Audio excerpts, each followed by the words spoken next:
Up next, we have a panel discussion. Well, we're going to have 3 individual talks and then a panel discussion together. And this is on federal oversight and peer review perspectives on social housing. So we have representatives from AAALAC, USDA, and OLAW. And let's see, okay, so we're gonna have Clarke from USDA APHIS Animal Care as our first speaker. And luckily we have technology. I'm going to give you a quick introduction to Carol through my cell phone. So Dr. Clarke received her bachelor's degree in natural sciences from Johns Hopkins and her veterinary degree from Tuskegee School of Veterinary Medicine. And after receiving her DVM, she practiced small animal medicine in New York City for 13 years and then entered the laboratory animal medicine training program at SmithKline Beecham Pharmaceuticals in King of Prussia, Pennsylvania. After she completed that program, she came to the National Institutes of Health in 1998 as a primate facility veterinarian for the Veterinary Resources Program. And this is where I met her when she was at VRP in 2001, or actually it was in 2001 when she changed positions and was working at NIAID, still at NIH, and she became a diplomat of the American College of Laboratory Animal Medicine in 2005. So she was 10 years with NIAID, and during that time she served as IACUC coordinator, vice chair of the Rodent Notobiotic Committee, and chief of shared and central facility operations. And she also did a lot of annual reports, all annual reports for USDA, OLAW, and AALAC. She came to the U.S. Department of Agriculture in 2001, and she's currently the Research Specialist Staff Officer at APHIS Animal Care, and they're located in Riverdale. So thank you, Dr. Clarke.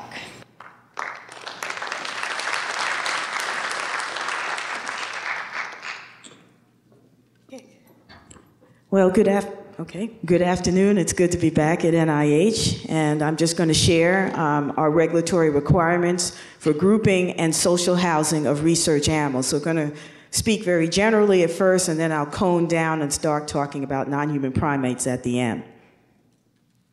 So my outline, I'll talk about the Animal Welfare Act very briefly, and then some of the generalities that you see within the Animal Welfare Act regulations, and those are compatibility, space requirements, innovative housing, and the veterinary responsibilities.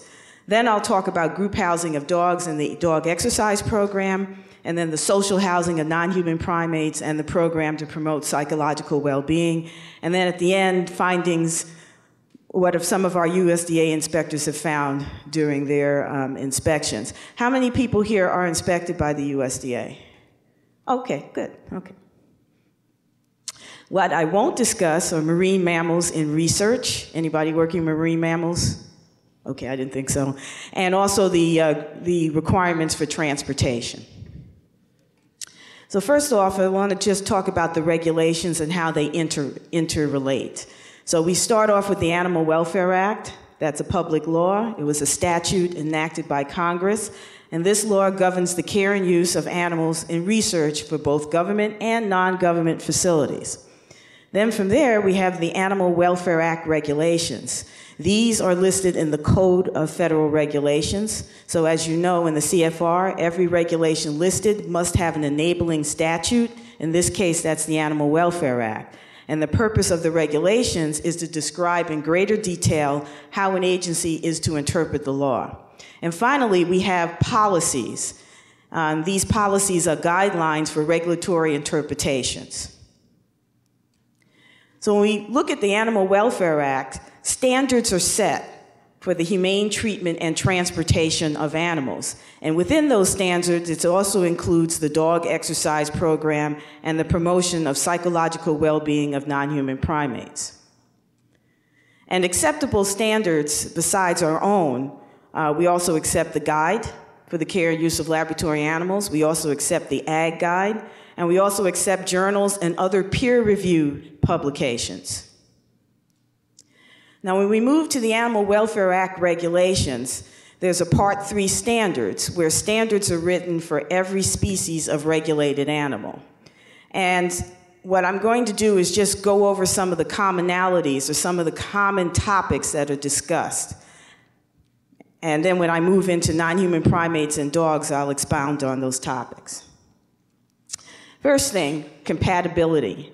And Dr. Keeling spoke a lot about compatibility in his talk. Basically, it's kind of common sense. Animals must be compatible if they're housed in the same enclosure. This is a recurrent theme in all of the standards for each regulation.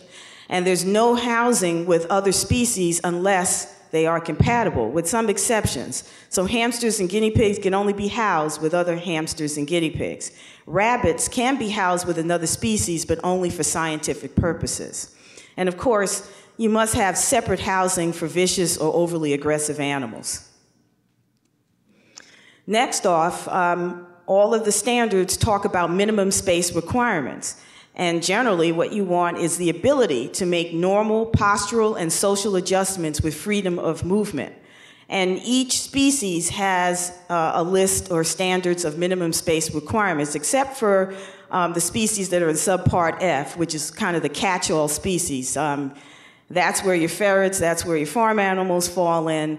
So if you look at our regulations, there's no specific standard written for them.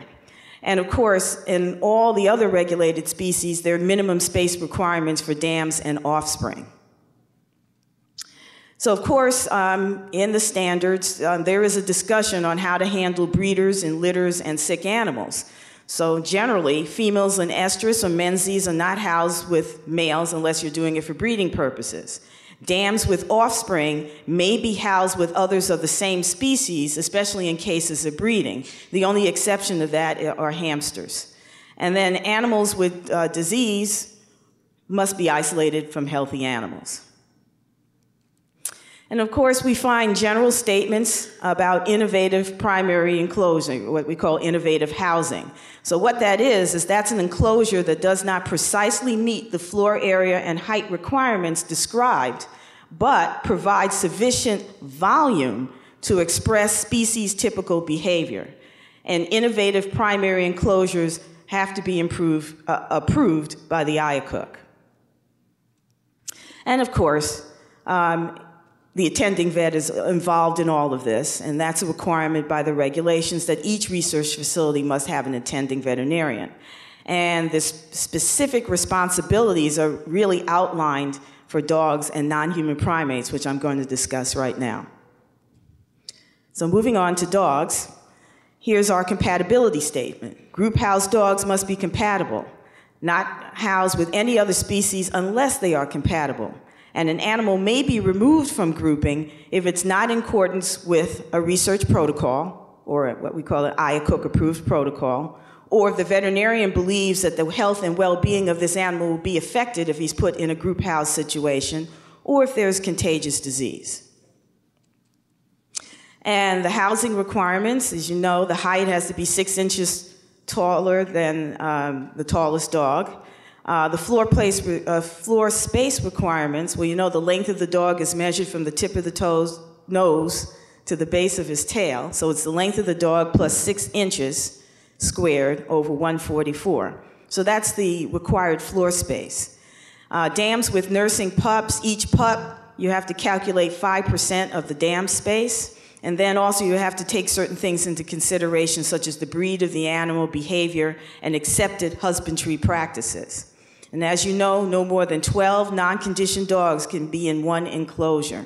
And for breeding colonies, it's okay to have females in heat with males, and it's okay to have a dam with her offspring with another adult. Also, as far as housing requirements, tethering. Permanent tethering is prohibited. So when we say tethering, it's a dog on a leash or a chain. Generally in research, that leash is stationary with some type of toggle or swivel type system. So what we're saying is a permanent system like that is not an acceptable primary enclosure. However, sometimes there may be a need to house a dog like that temporarily, and you have to write to us to get approval for that.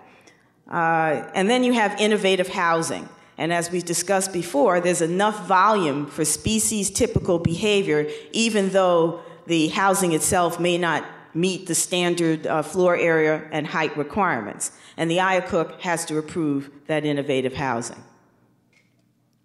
And of course, you know, there must be a dog exercise plan. So facilities must develop, document, and follow a plan to provide exercise. And the plan must include written standard procedures. And this plan must be made available to the USDA inspectors and any funding officials. So you can fulfill the requirements of the plan by ensuring that your individually housed dogs, whether they're in a cage, a pen, or a run, has 2 times the required space. You can also fulfill that requirement of your group housing dogs to ensure that each dog has 100% of his required space. And you can also fulfill the requirement by having a run or some type of exercise area for dogs. For individually housed dogs, as I mentioned, you're going to have to make some opportunity for exercise if his cage, pen, or run is less than twice the required space. This does not include dams with litters. And if, you know, for whatever reason, you can't get him around another dog, people can step in. I've seen that. Possible physical daily contact with humans is required if there's no sensory contact with other dogs. Unacceptable methods are, and I underline the word forced, exercise methods or devices. So I have a picture of a dog swimming. The middle picture is a treadmill, and the bottom picture is a carousel. And I highlighted forced because these pictures are actually taken for dogs for other purposes. The dog at the top is actually a training dog for rescue. So he's swimming for a purpose. But in the research setting, we can't have forced swimming as some type of dog exercise. The treadmill in the middle is actually what they use to train greyhounds, so that's a conditioning exercise, but that is not an acceptable method as far as dog exercise because it's forced. And then last, the carousels in the bottom were actually used to train sled dogs. Again, those dogs are being trained for a different purpose, but a carousel as an exercise method is not acceptable in research.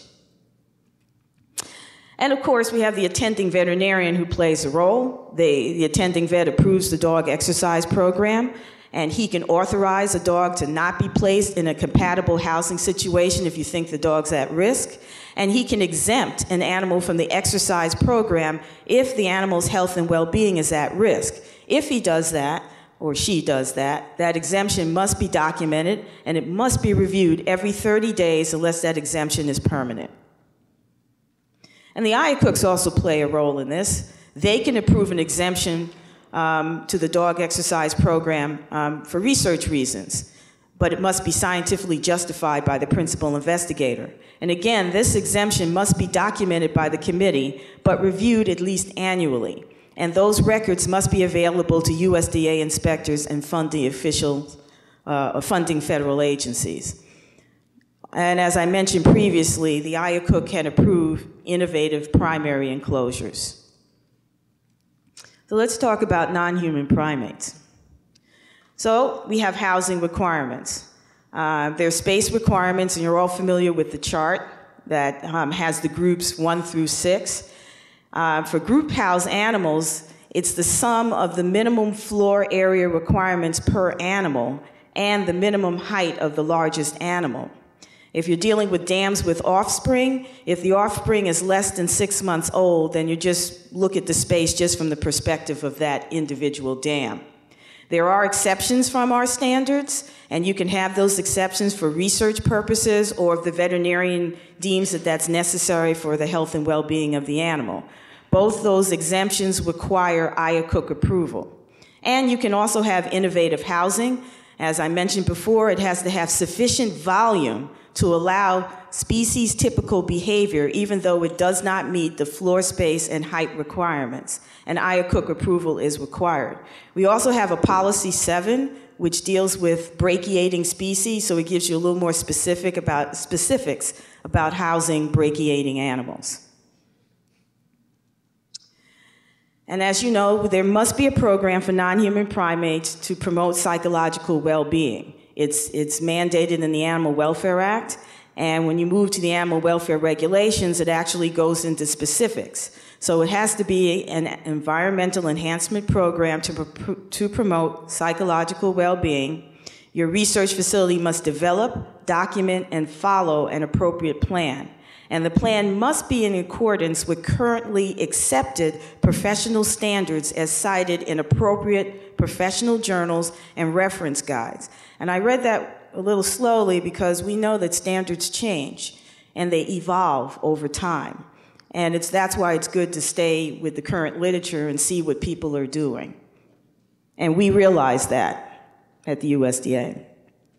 So just the required elements of the plan: social grouping, environmental enrichment, and then there's some special considerations for infants and juveniles or animals with psychological distress, or IACUC protocol approved restricted activity, or individually housed animals.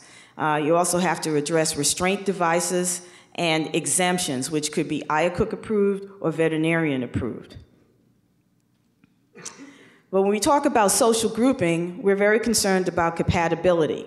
And compatibility is determined by the professional standards, observation, and also the sentiments of the attending vet. There's no housing with another species of primate or animal unless these animals are compatible. So you can house with other species, but they have to be compatible. And they must be able to see and hear others of the same species or compatible species, unless the attending vet feels that somehow or another that will affect the health, safety, or well-being of the animal. But an animal can be removed from compatible grouping if the animal is vicious or aggressive, if the animal has contagious disease, or if the attending vet feels that health or well-being is at risk. So our position is the regulations state that the regulated facilities must include special provisions to address the social needs of non-human primates that are known to exist in social groups in nature. So our position is, in most cases, based on currently accepted professional standards, group housing is the most appropriate method of ensuring that the animal's social needs are met. And lack of appropriate caging does not constitute an acceptable justification for exemptions. And as I stated before, we do accept other standards besides our own, of course the guide, and also anything in peer-reviewed publications. Individually housed animals must be able to see and hear non-human primates of their own or other compatible species, unless the veterinarian feels that that will jeopardize the animal's health or well-being. Now, in the program to promote psychological well-being, this is a special consideration. If you're in a situation where the animal is individually housed, then you have to find some way to address this so that the animal will be comfortable with his or her environment. And of course, the attending vet is involved. The attending vet directs the environmental enhancement plan. The attending vet plays a role in determining compatibility, and he or she can determine that the animal cannot be placed in compatible housing because well-being may be jeopardized. And it can't exempt an animal for participating in some or all of the environmental enhancement plan. That exemption must be documented, and it must be reviewed every 30 days unless it's a permanent condition. And of course, the IACUC can also approve exemptions for research purposes. It just needs to be justified by the principal investigator. And again, that exemption must be documented by the committee and reviewed at least annually. And the records must be available to the USDA inspector and funding federal agencies. And as mentioned before, the IACUC also approves innovative primary enclosures. So I just want to talk briefly about some of our findings on USDA inspections, and I hope you'll find it helpful. Oh, and I wanted to say that our research facilities, or the research community, is one of our best compliant regulated entities. So we don't find a whole lot of problems. And I won't even compare you to our other regulated entities. So we're really pleased overall on how you've complied with our regulations. But there are some things that we found. So as far as record keeping is concerned, there have been instances where the records are just not available for review by the inspector. And generally what happens is our inspections are unannounced, the inspector comes, Of course, nobody was expecting us. The guy with the keys is not there. We can't, nobody knows where the documents are kept, that kind of thing. Or we've just looked at the records and we've just found them inadequate. And some of those inadequacies is that there's no indication that the vet has been reviewing his or her exemptions every 30 days, or there's no indication that the IACUC has been reviewing their exemptions annually. And then the other finding is that for programs that use a part-time or consulting vet, there's no written program of veterinary care. So just to conclude, Part 3 Standards of the Animal Welfare Act regulations contain many similar statements regarding group housing for each species: compatibility statements, space statements, innovative housing space statements, and vet duties. As you know, a dog exercise program is required. You can have exemptions, which can be scientifically justified or justified by the veterinarian. But in all cases, you need to keep accurate records. Same thing for the program to promote psychological well-being in non-human primates. There can be exemptions. They can be scientifically justified or veterinarian justified. And again, accurate record keeping is necessary. Thank you.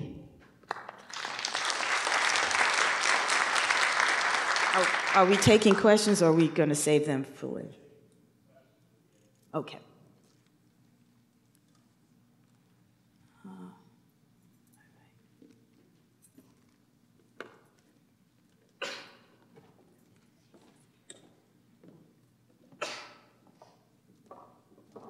Okay, thank you, Dr. Clarke.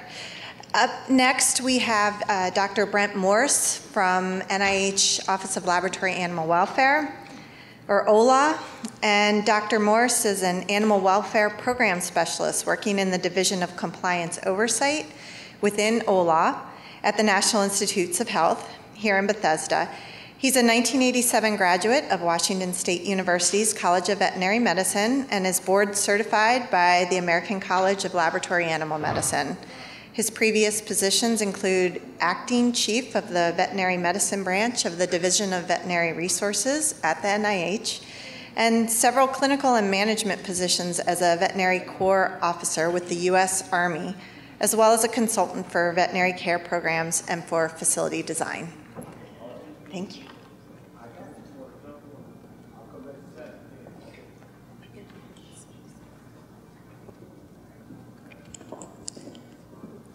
Thank you, Christina. I want to thank Eric for putting me on just before lunch. I think he felt that the first presentations were so stimulating, and with his behavioralist background, he knows you don't want to go in to lunch being overstimulated, and so he brought me on just before lunch to calm me down and help you with your digestion. I really do think that these are outstanding presentations, and on a very important topic that's very appropriate for this time, and that OLAW is very interested in, obviously, if we're helping to sponsor this. Speaking of OLAW, you've already met our director, Dr. Pat Brown, but you may not know that there are several other OLAW office employees that are in the audience with you today, and I'm not going to ask them to stand up. But if you want to meet them, if there's somebody at OLAW that you want to put a face to a name, feel free to come and ask me, and I'll be glad to introduce you. We'll also, some of us anyway, will be here tomorrow as well.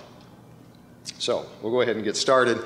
I do want to seriously thank Eric for allowing Carol and I to talk about other species besides just non-human primates today. Since this is our only chance to speak to you as a group, we want to make sure and cover those social housing aspects in our various regulations regarding the animals other than non-human primates today. So I will be talking a little bit about that.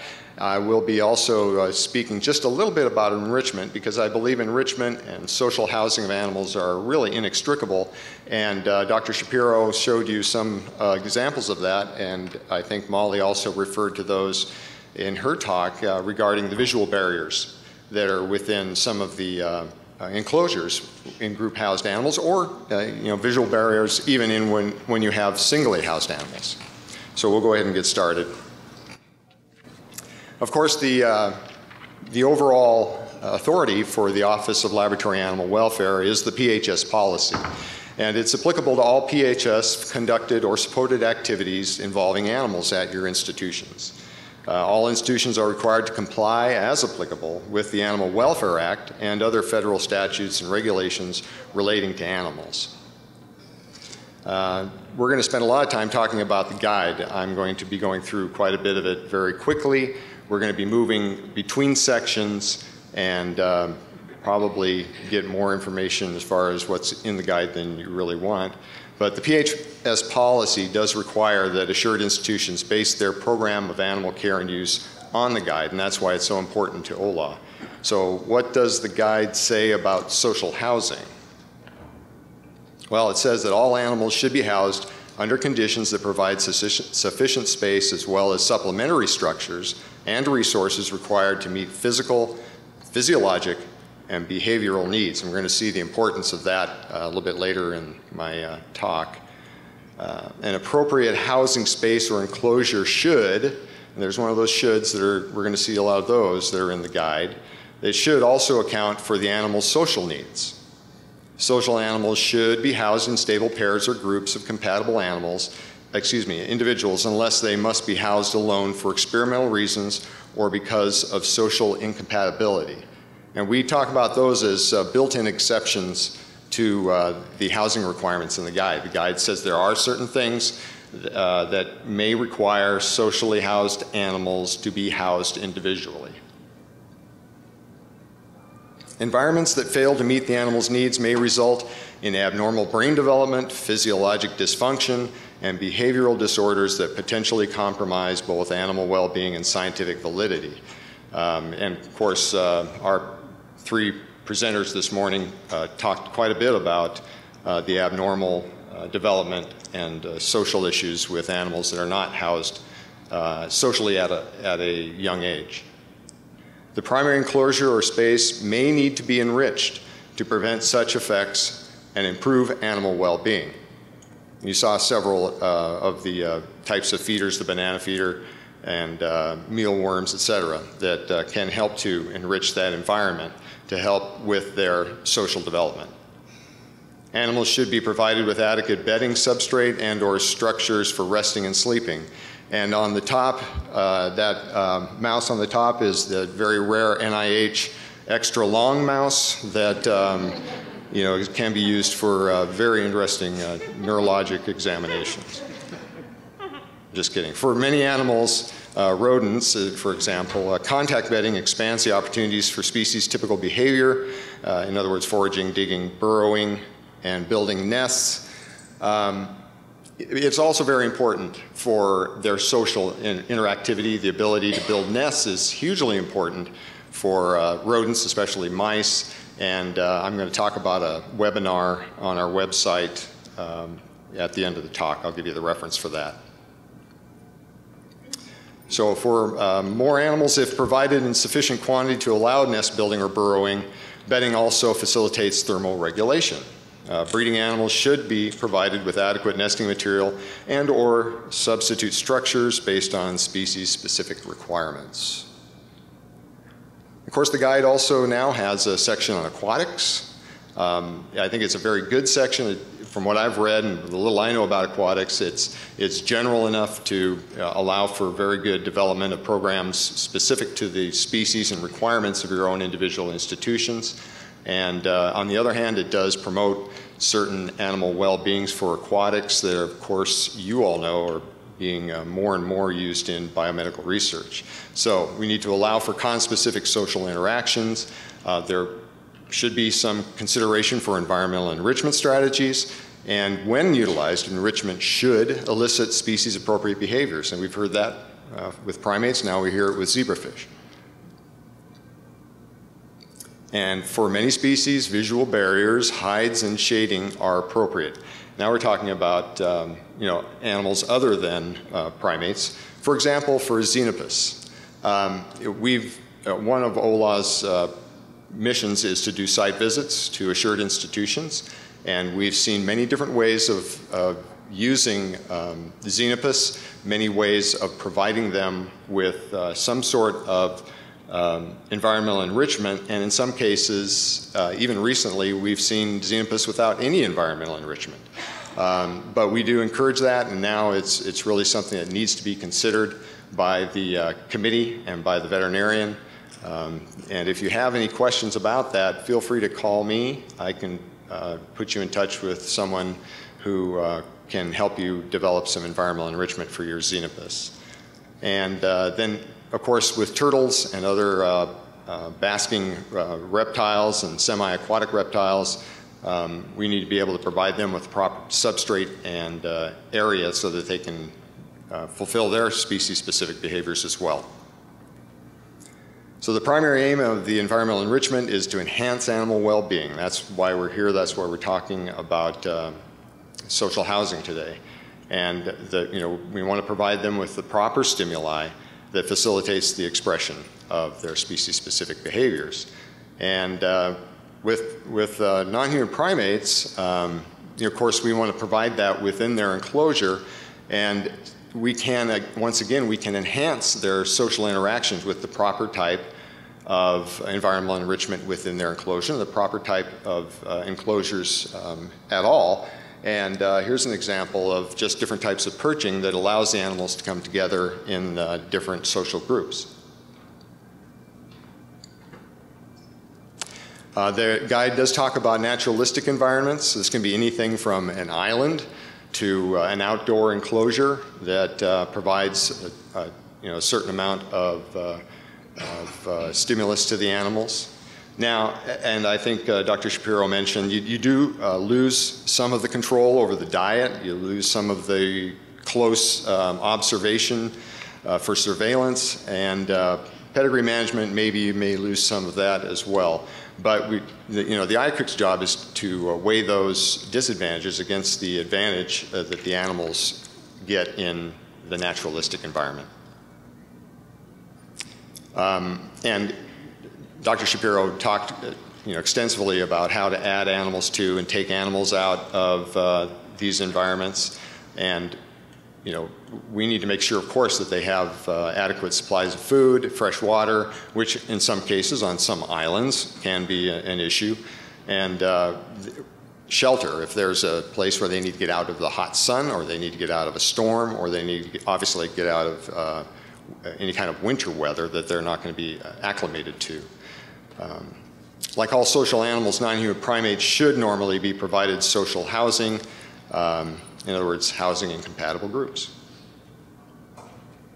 And the group composition is critical, and our experts this morning talked about that quite a bit. It's the IACUC's responsibility to oversee these programs.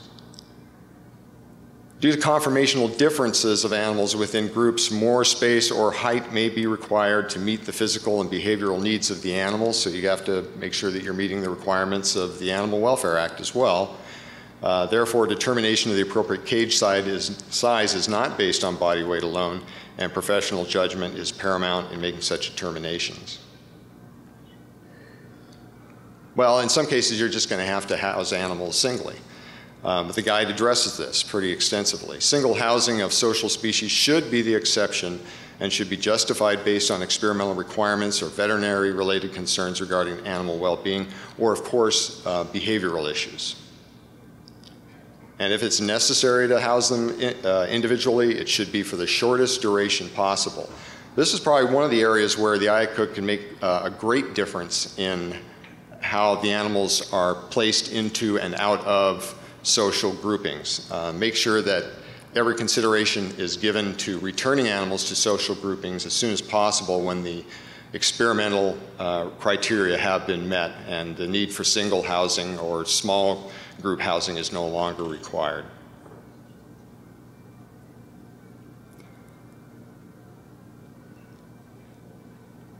So species-specific plans for housing and management should be developed. Clarke talked about that. And such plans should include strategies for environmental and psychological enrichment, which, of course, the USDA requires.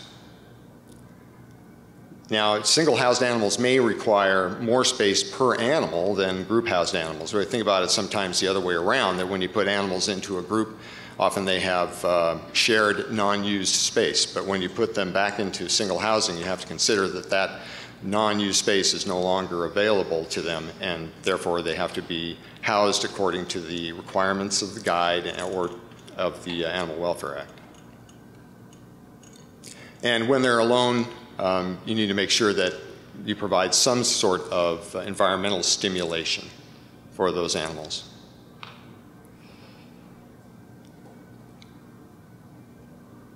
I think we've covered this pretty well this morning, so I'm not going to spend any more time talking about this.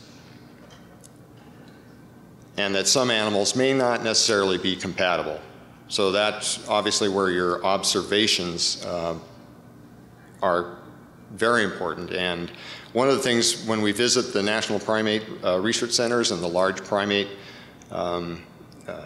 research areas is that the daily observation of the animals plays such an important role in not only their veterinary care, but in how they're handled behaviorally. And we can't stress that enough, that that needs to be a very important part of your program, is the number of people, the number of observations, and the quality of those observations. And therefore, they need to be carefully monitored for their social stability. And it's very interesting to hear what Dr. Shapiro talked about with the ability to, within a very large group of primates, be able to see how subgroups interact. So for some species, developing a stable social hierarchy will entail agonistic interactions between a pair or group members, particularly for animals introduced as adults. And I think it was Molly who said, you're going to get injury. That's just part of the process. And at OLAW, we understand that, and we look at the overall program to make sure that that is addressed properly. So what about agricultural animals? The guide does address agricultural animals. It doesn't talk a lot about their social interaction, but it does say, as social animals, they should be housed in compatible pairs or larger groups of compatible animals. I think we've seen that change over the last 20, 25 years, where, especially with sheep and pigs, they are now, at least their consideration is given to housing them in pairs or in small groups or in flocks. Training of personnel. This is what the guide says about training of personnel. Personnel responsible for animal care and husbandry should receive training in the behavioral biology of the species they work with to appropriately monitor the effects of enrichment, as well as identify the development of adverse or abnormal behaviors. There's also an FAQ on OLAW's website that talks about the same thing. It uses some of the same language. So we need to make sure that the people that are responsible for the observations and the animal care personnel that see the animals on an hour-to-hour basis are trained in proper observations for behavior. The SIOMS and I-class principles, the 2012 principles. Principle number 5 says that measures should be taken to ensure that the animal's environment and management are appropriate for the species and contribute to the animal's well-being. I don't think it's too much of an extrapolation to say that the environment and management really are talking about how the behavioral management of the animals is conducted and how the animals, if they are social species, are allowed to live as social species. On our website, you can make comments on the I-class and SIOMS principles through September 30th of this year. The Ag Guide talks about social housing of animals. Agricultural animals that normally live in herds or flocks under natural conditions that are used in research and teaching should be housed in pairs or groups when possible. OLAW sees value in using the Ag Guide as a secondary reference. We make sure that you're using the Guide for the Care and Use of Laboratory Animals where possible with agricultural animals, but where the Guide for the Care and Use of Laboratory Animals doesn't address certain issues with agricultural animals in research, then it's a good secondary reference. The U.S. government principles, which of course the PHS policy requires that you utilize the the 9 U.S. government principles in the program of animal care at your institution. Principle 4 says that proper use of animals, including the avoidance or minimization of discomfort, distress, and pain, when consistent with sound scientific practices, is imperative. And let's focus in on distress. Again, I don't think we are going too far in extrapolating that the distress can be caused also by behavioral distress when social animals are not allowed to be housed in a social environment. And Principle 7 says the living conditions of animals should be appropriate for their species and contribute to their health and comfort. On our website, there is a link for our non-human primate enrichment and social housing resources. I know that printing is a little small for you to read, but the point is, if you go to our website, most of these are hot linked to other resources such as FAQs and reports that you can find helpful in establishing your own behavioral enrichment programs. On July 19th, 2012, so last summer, Guy Mulder and Joseph Garner were remotely taped in for a webinar, and the topic of the webinar was Housing Laboratory Rodents According to the 8th edition of the Guide. Now, a lot of it talked about housing rodents in a breeding configuration, but quite a bit of it talked about the social interaction of rodents, and especially mice, and how, again, we talked about enrichment, the bedding in the cages, and how important that is, the proper type of bedding, the proper type of nesting material to enhance their social interaction and enhance their environment. So you can access that as well on our website if you care to look at it, or if you want to listen to it. If you want to read it, there's a transcript. So thank you very much. I appreciate your time, and I'll be around the rest of the afternoon and tomorrow, so if you have any direct questions, I'll be glad to take them.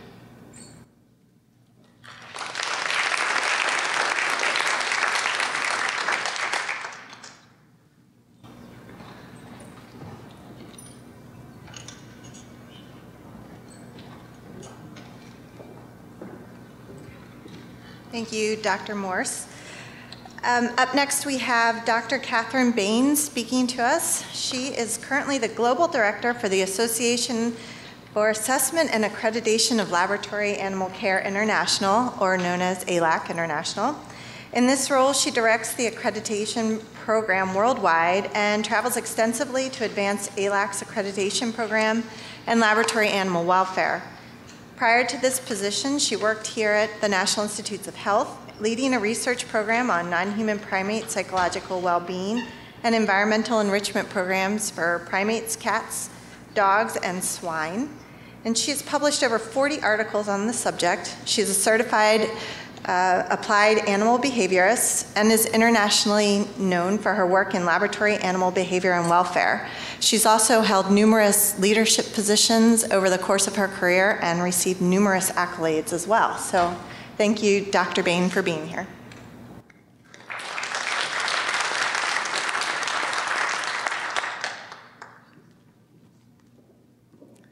Well, I'd like to thank the organizers for inviting AAALAC to participate and inviting me tomorrow on my own to be participating to talk about social housing. But today I have my AAALAC hat on.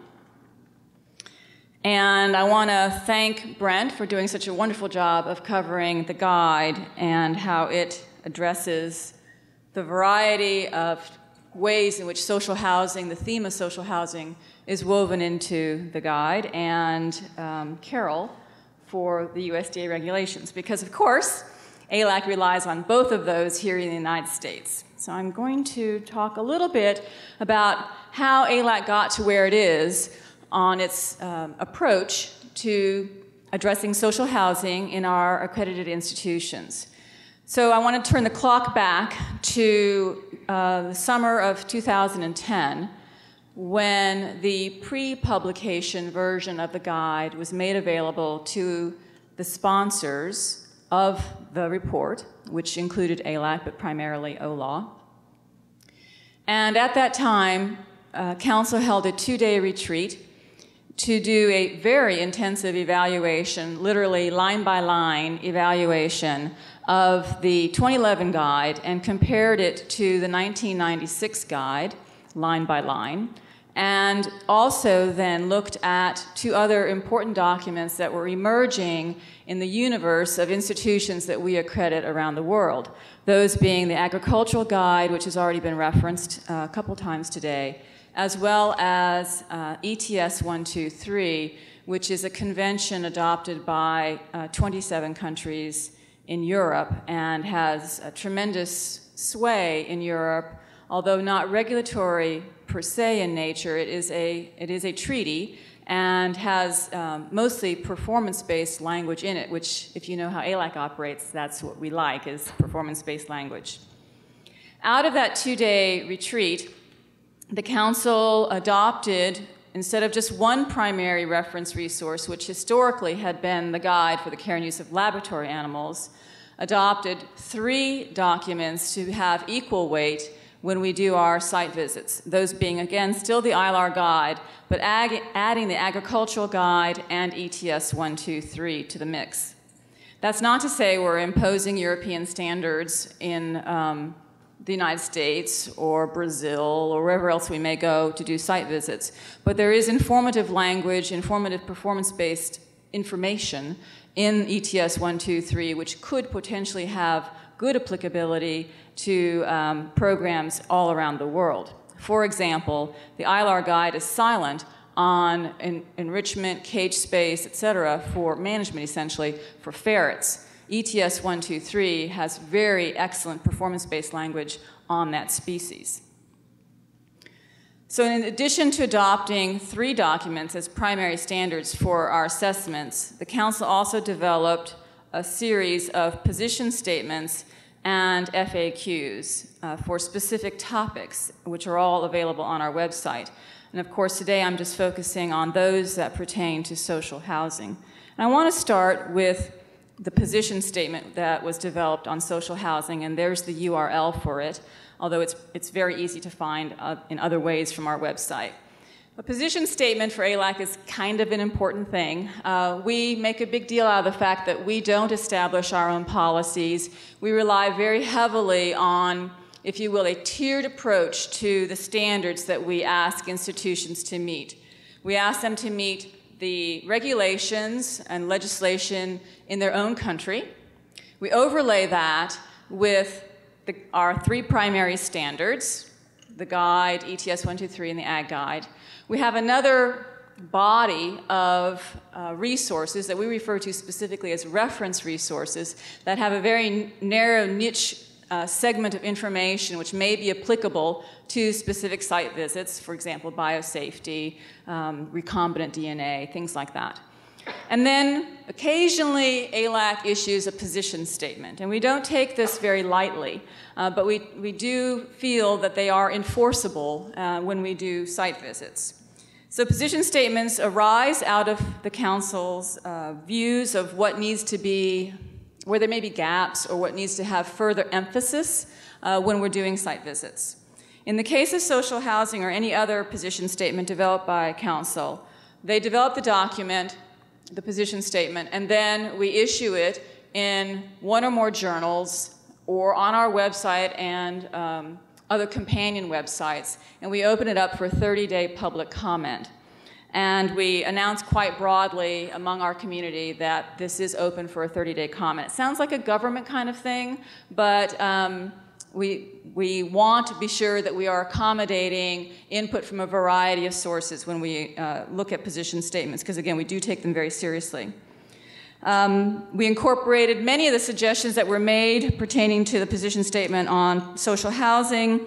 It was ultimately approved by the Executive Committee of our Board of Trustees. Our Board of Trustees is comprised of, today, about 67 scientific, veterinary medical, and patient advocacy organizations. And so, again, the input from them is extremely important when we're adopting a position statement.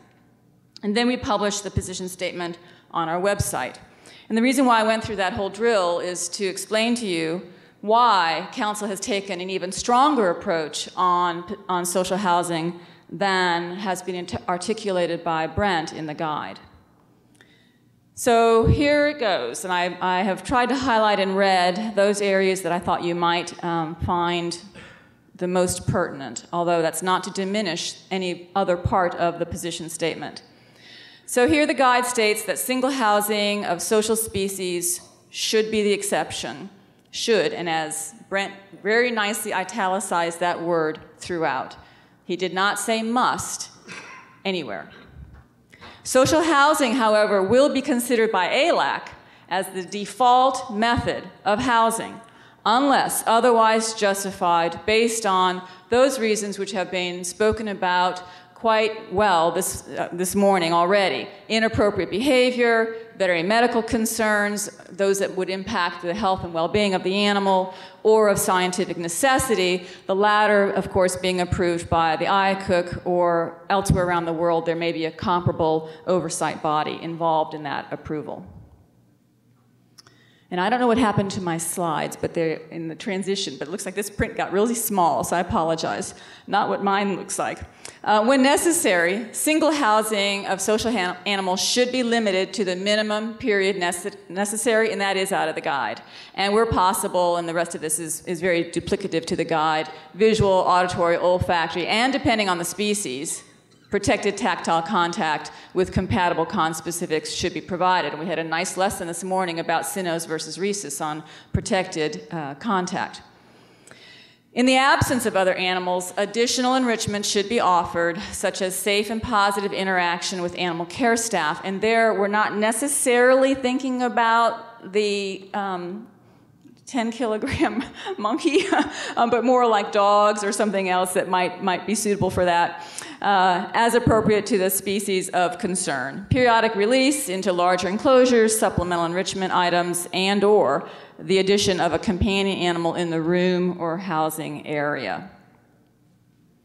And the institution's policy and exemptions for single housing should be reviewed on a regular basis and approved by the AAALAC or comparable oversight body and/or veterinarian. And I think that was alluded to also by the previous speakers, that there needs to be some regularity in which you are looking at your rationale for any exception to social housing. Has new technology developed? Have new breakthroughs been made where you could shift from single housing to social housing of animals on certain types of research protocols?